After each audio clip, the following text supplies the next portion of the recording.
Mes frères bien-aimés, nous recevons aujourd'hui l'une des plus belles pages que le Saint-Esprit ait écrites dans le Saint-Évangile, ou plus exactement l'une des scènes évangéliques les plus visuelles qui soient. On ne compte plus d'ailleurs les peintres qui ont immortalisé la rencontre entre Jésus et la pécheresse publique. Et c'est l'occasion pour moi de les remercier très fort ce matin. Je pense notamment à Véronèse, qui à la fin du XVIe siècle nous offrit un magnifique tableau que le roi Louis XIV ramena en France et qui se trouve aujourd'hui dans le château de Versailles.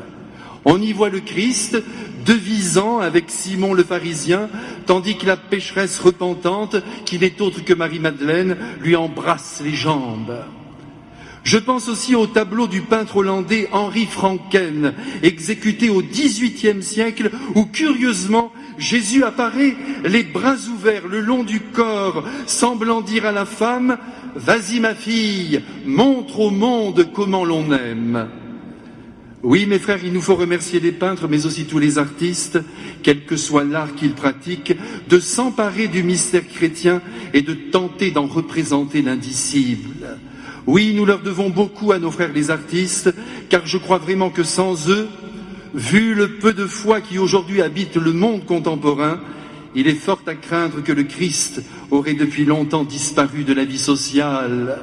Imaginons un instant nos villes sans église, notre pays sans cathédrale, nos musées sans tableaux représentant l'histoire sainte, notre littérature, notre théâtre sans Pascal, sans Corneille, sans Racine, sans Claudel, sans Bernanos, sans Mauriac, et même sans Verlaine, sans Baudelaire, sans Monterland, ces derniers pétris de culture religieuse.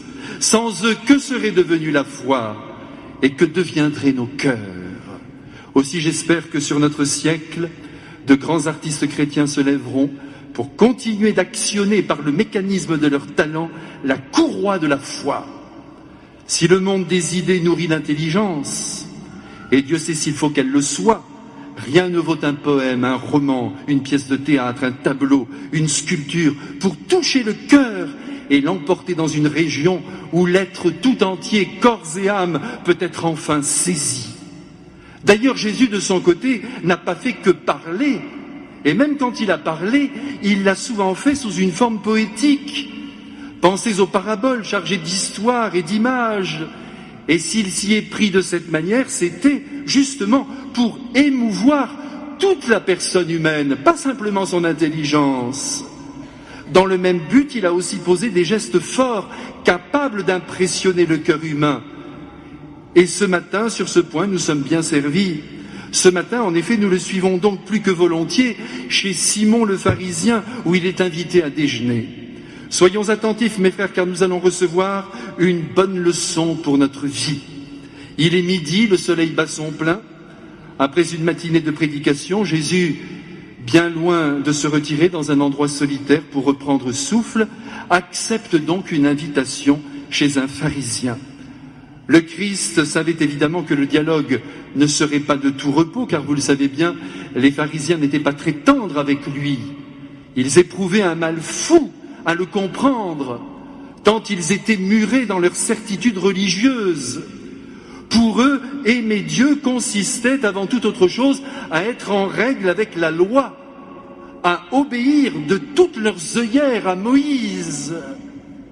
Par conséquent, la stricte et seule observance des préceptes divins était pour eux le témoignage suprême de leur amour envers Dieu.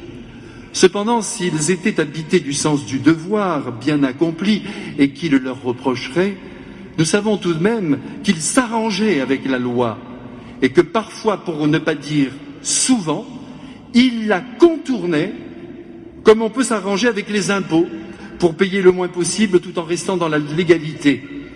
Évidemment, je ne parle pas de vous, ni de moi.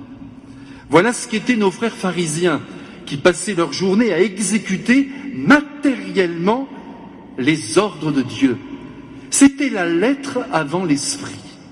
Il faut redire ici, pour être juste, que les pharisiens étaient sincères. Le pharisien n'est pas semblable à Tartuffe, qui joue l'homme saint, qui laisse croire qu'il est un homme pieux, mais sans y croire pour le moins du monde. Non, le pharisien, il est convaincu que sa voie est juste, que ses idées sont celles de Dieu. et c'est ainsi qu'il tombe facilement dans l'intolérance et le fanatisme. Simon le pharisien est donc de cette pâte. Néanmoins, il a tout de même invité notre Seigneur Jésus-Christ chez lui. Et je pense que nous tenons là la preuve d'un attachement secret qu'il lui porte, ou du moins de sa volonté de mieux comprendre qui est ce Jésus qui séduit le peuple et qui, à tour de miracle, l'emporte dans une compréhension très profonde de la loi. Simon est sans doute un homme intelligent et au fond curieux, ce qui est ici un compliment. Regardons la scène. Il me semble voir le Christ entrer dans cette riche maison. Le sol est recouvert de tapis. Des banquettes à la romaine attendent les invités. Notre Seigneur est pieds nus, revêtu de sa grande robe cousue d'une seule pièce, et il pénètre de sa démarche majestueuse dans la pièce centrale, où à présent il prend place. Simon est à sa droite, et si l'on en croit Véronèse, les convives sont nombreux, et je veux le croire. Je ne sais pas ce que fut le menu du jour. Ce qui est sûr, c'est qu'entre la poire et le fromage, une femme est entrée. Contemplez-la avec moi. Elle est belle à mourir, avec son ample chevelure lâchée et son visage grave, car rien n'est plus beau qu'une certaine gravité sur le visage d'une femme. Elle parvient à franchir la porte d'entrée, sans doute prétextant qu'elle apporte un vase de parfum précieux. Les domestiques s'inclinent et la voilà maintenant devant le Christ. En la voyant, Simon bombe le torse. Mais que fait-elle donc ici, se dit-il religieusement. Pourtant, le visage en pleurs de cette femme inspire le respect. Le Christ, lui, ne bouge pas d'un pouce. Il fixe la femme de ses grands yeux divins et attend la suite qu'il connaît par cœur, puisqu'il est Dieu et qu'il est venu dans cette maison pour elle. Mes frères, nous y sommes. La femme s'approche et se jette à ses pieds. Malgré un mouvement général de stupeur, personne n'ose intervenir. Le maître ne le veut pas. Et sans rien dire, il impose le silence, car il a l'intention d'écrire l'une des plus glorieuses pages de l'Évangile.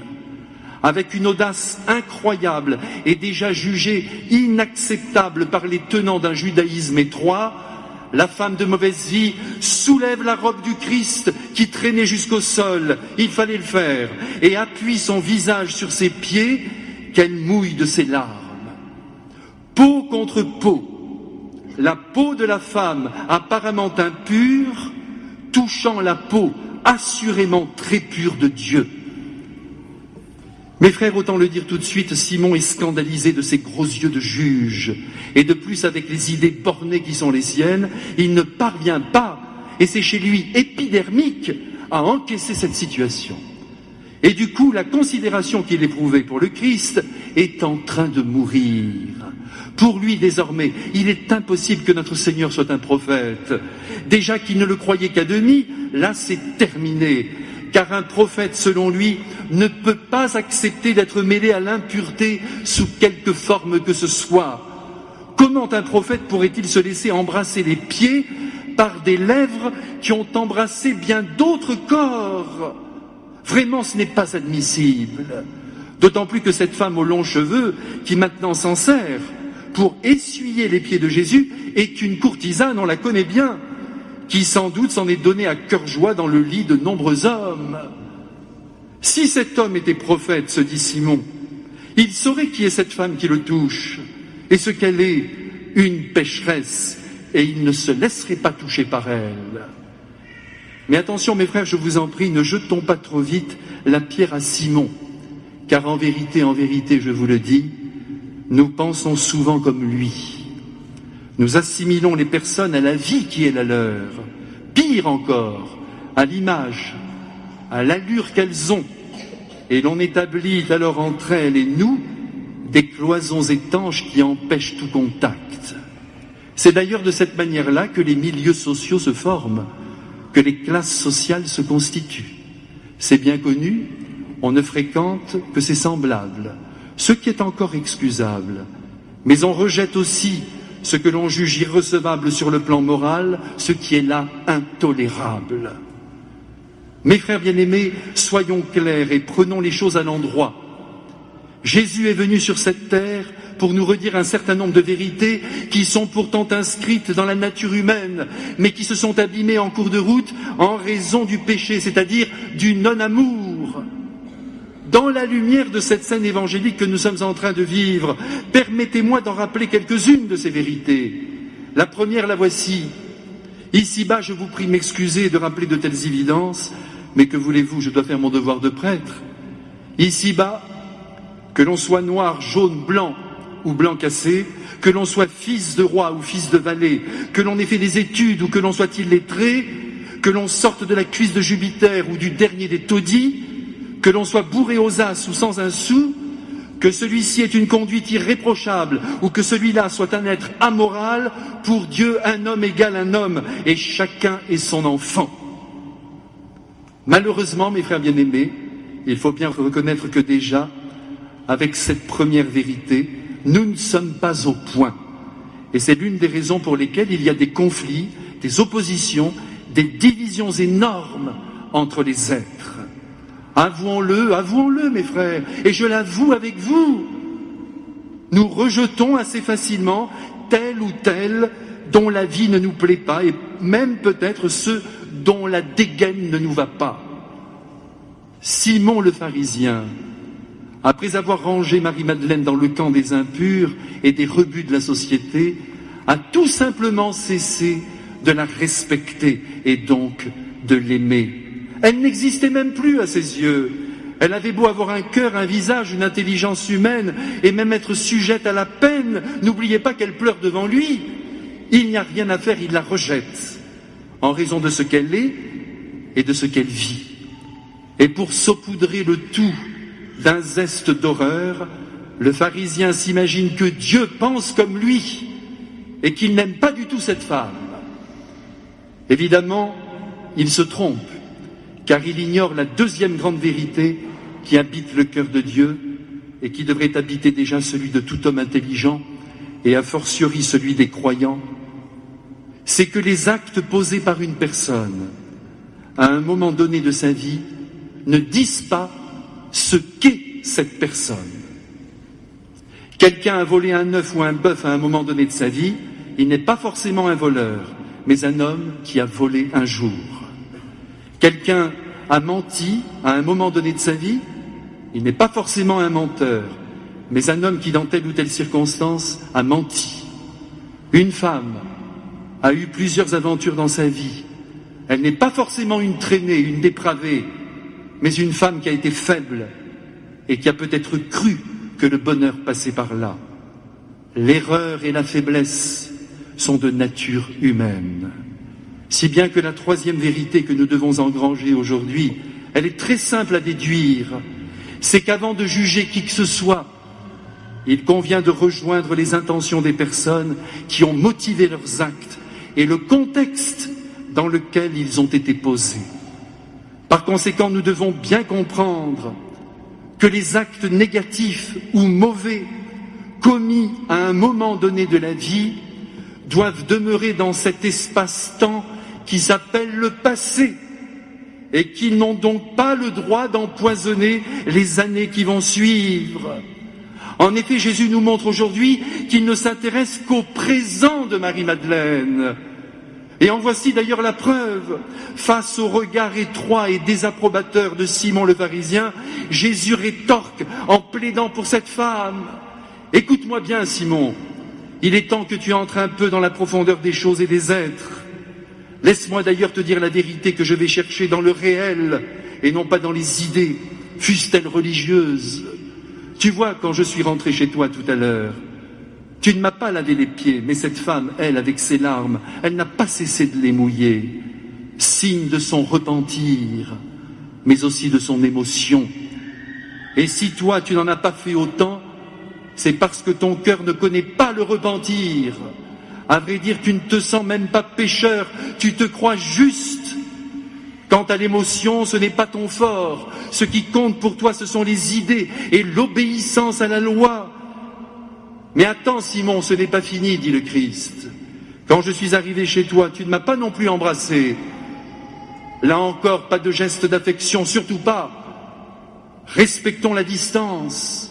que chacun reste bien dans son camp, tandis que cette femme que tu méprises, elle n'a pas cessé de m'embrasser les pieds. Tu ne m'as pas non plus, en signe d'honneur, parfumé la tête. Elle vient de verser sur mes jambes un parfum de grand prix pour manifester la vénération qu'elle éprouve pour moi. Eh bien, Simon, laisse-moi te dire que malgré ton amour de la loi divine et ta volonté de correspondre aux attentes de mon Père, tu n'arrives pas à la cheville de cette femme. Certes, elle a beaucoup péché, mais le temps de ses égarements est révolu. Je le vois dans l'amour qu'elle me donne aujourd'hui. Et c'est parce qu'elle sent dans son âme que je vais lui pardonner, et elle a bien raison non seulement de le sentir, mais aussi de le penser, qu'elle m'offre son immense amour en réponse à l'amour fou que je lui porte. Toi, Simon, je te le redis, tu te crois juste, tu n'as pas besoin de mon pardon, alors tu m'aimes moins. Voilà la vérité. Celui à qui on pardonne peu montre peu d'amour. Ici, il y eut un temps d'arrêt. Puis Jésus reprit: à cette femme qui est devant moi et que toi, Simon, tu rejettes du haut de ta justice, je pardonne tout. Va, ma fille, ta foi t'a sauvée, et laisse-moi te dire merci pour ton bel amour. Et puis je t'annonce une grande nouvelle, pour confondre tous les pharisiens de tous les temps, jugeurs et trop sûrs d'eux, je vais faire de toi une grande sainte, en te recréant de fond en comble, de ton cœur assoiffé d'amour à ton corps désormais apaisé, parce que tu sais que je t'aime.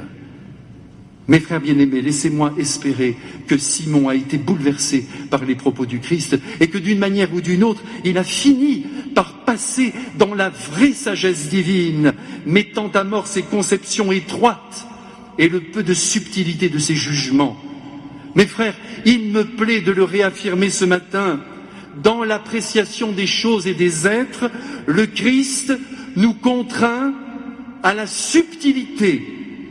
Ce n'est donc pas au volant d'un bulldozer qu'il faut s'approcher de la personne humaine, mais monter sur un cheval ailé, tel Pégase qui s'éleva au ciel pour aller chercher les ordres de Zeus et se mettre à son service. Nous aussi, nous devons monter impérativement vers le Christ pour qu'il nous apprenne le juste regard sur les êtres et qu'en redescendant, alors que nous sommes appelés à rencontrer au cours de notre vie des milliers de personnes qui ne nous ressemblent pas et que dans un premier réflexe, nous serions tentés d'écarter, nous les laissions au contraire venir vers nous, nous les laissions nous embrasser et je l'espère recevoir en retour les marques de considération et d'affection qu'ils méritent. Aussi, mes frères, que ce soit bien clair, qui rejette un seul homme sous le seul prétexte que sa vie n'a pas été droite, blesse et déçoit profondément le Christ, dont le cœur et le corps se sont laissés toucher par les pécheurs publics, les publicains, les prostituées, les courtisanes, Marie-Madeleine en tête. C'est compris? Compris. Amen.